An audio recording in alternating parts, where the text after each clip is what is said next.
President Joe Biden will propose a sweeping $1.8 trillion plan Wednesday for national paid family leave, universal pre-kindergarten, free community college and subsidized child care in what would be a dramatic federal expansion of the social safety net for families and children.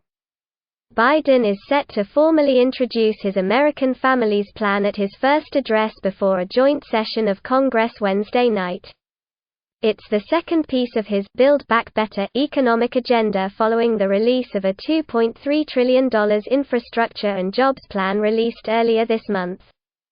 Build is generational investments in our future, to outcompete China and transform the U.S. economy. The Families Plan includes $1 trillion in spending over the next 10 years.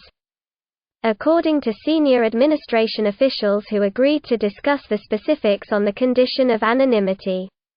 It also has an additional $800 billion in targeted tax credits for the middle class. More.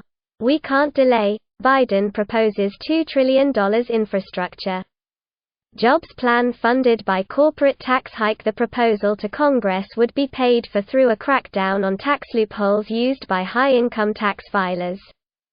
It would also nearly double the capital gains tax from a 20% rate to 39.6% for households making more than $1 million, among other changes.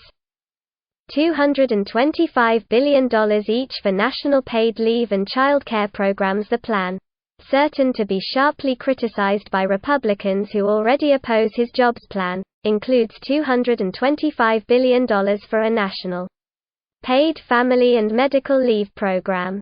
It would offer workers partial employment assistance for 3 months to be with a new child, rehabilitate from an illness, care for a disabled loved one, deal with a partner's military deployment or address emergencies. Up to $4,000 per month would be available in paid leave for individuals who participate, with a minimum of 2/3 of average weekly wages and increasing to 80% for the lowest wage workers.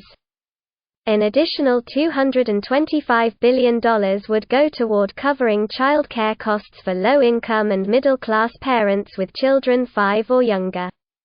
It comes as more women left the workforce last year to care for young children during the coronavirus pandemic.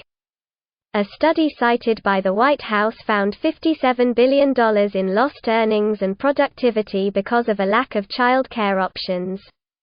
The program would pay for all child care costs of the neediest families. Those who earn 1.5 times their state median income would pay no more than 7% of their income on child care. The plan would also set a $15 minimum wage for child care staff, 9 out of 10 whom are women and 4 out of 10 whom are women of color. Pre-K for all regardless of family income. Biden is proposing $200 billion to make free pre-kindergarten available to all 3- and 4-year-olds regardless of their family's incomes. This would be made primarily through partnerships with states, but the federal government would seek to work directly with preschools in states that don't participate. The national pre-K expansion would benefit 5 million children and save the average family $13,000, according to the White House.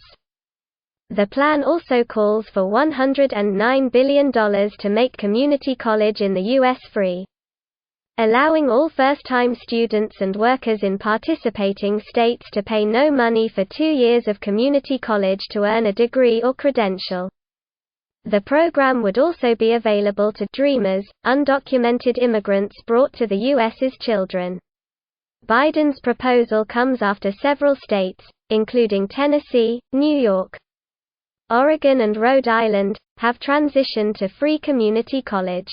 Like the pre-K program, states would have to partner with the federal government to receive the federal funding. If each state does, an estimated 5.5 million students would attend community college for free. The plan would extend the enhanced child tax credits that were passed in Biden's $1.9 trillion American Rescue Plan through 2025, falling short of demands of many progressive Democrats to make the credits permanent.